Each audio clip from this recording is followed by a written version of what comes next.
Halo semuanya, perkenalkan nama saya Bu Rahman. Saya dari jurusan Rekayasa Elektro, Prodi Teknologi Listrik.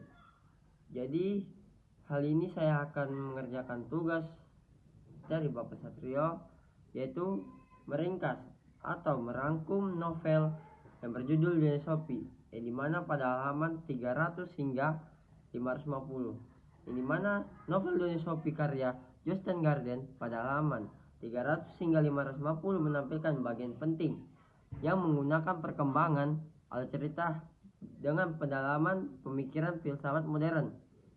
Pada bagian ini tokoh utamanya yaitu Shopee, yang dimana tidak hanya melanjutkan pembelajaran filsafat, tetapi juga mulai menyadari hakikat keberadaannya sendiri.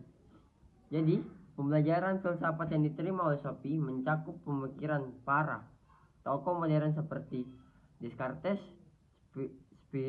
Spinoza, Locke, Hume, hingga Kant.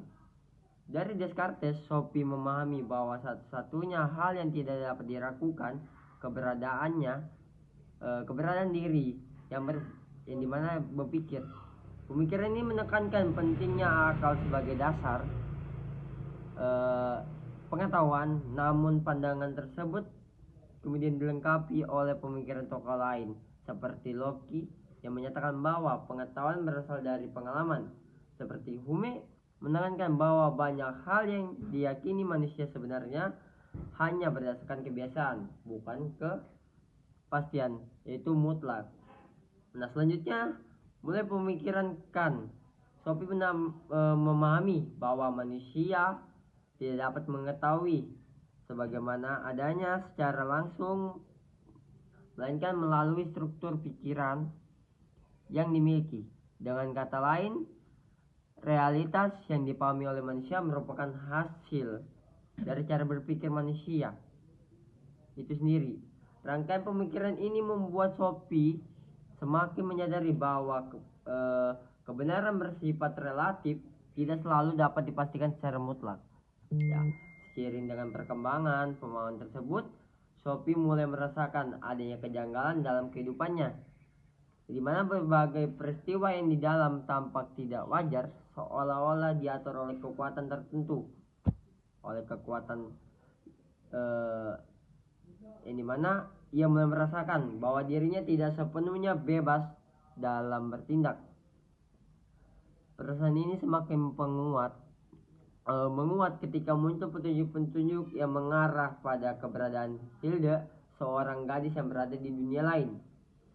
Pada akhirnya terungkap bahwa Shopee hanyalah tokoh dalam sebuah cerita yang ditulis oleh ayah Hilda. Sementara itu, Hilda membaca kisah Shopee sebagai bagian dari hadiah ulang tahunnya, di mana hubungannya antara Shopee dan Hilda menunjukkan adanya dua lapisan realita, yaitu dunia fiksi yang dialami oleh Shopee dan dunia yang dianggap nyata oleh Hilda. Namun, batas antara kedua dunia tersebut menjadi kabur karena keduanya saling memengaruhi, di mana kesadaran bahwa dirinya hanyalah bagian dari cerita menimbulkan krisis identitas pada Shopee. Ia mulai mempertanyakan keberadaannya, kebebasannya, serta makna hidupnya. Shopee merasa bahwa dirinya tidak memiliki kendali atas apa yang terjadi. Karena itu, semua telah diatur oleh penulis cerita. Kondisi ini mencerminkan pertanyaan filosofis yang mendalami mengenai keberadaan manusia dan determinisme. Ya. Dalam menghadapi situasi tersebut, Shopee bersama Alberto berusaha untuk melawan kendali penulis, ini mana mereka mencoba mencari cara untuk keluar dari alur cerita, memperoleh kebebasan. Usaha ini untuk menggambarkan keinginan manusia untuk tidak semuanya terikat oleh takdir, melainkan memiliki kebebasan dalam menentukan jalan hidupnya sendiri.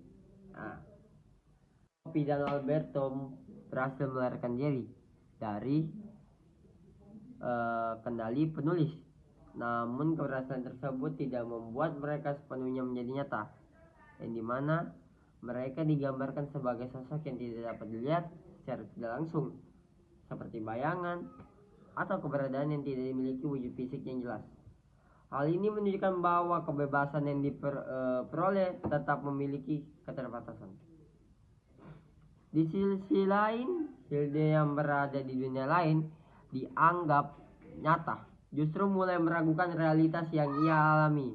Ia menyadari bahwa jika Sophie dapat menjadi bagian dari sebuah cerita, maka bukan tidak mungkin bahwa dirinya juga berada dalam situasi yang serupa. Pemikiran ini memperkuat lama utama novel, yaitu mempertanyakan batas antara realitas dan imajinasi. Ya, sekian dari saya. Dari meringkasnya novel Dunia Sophie pada halaman 300 hingga 550, kurang lebihnya mohon maaf. Wassalamualaikum warahmatullahi wabarakatuh.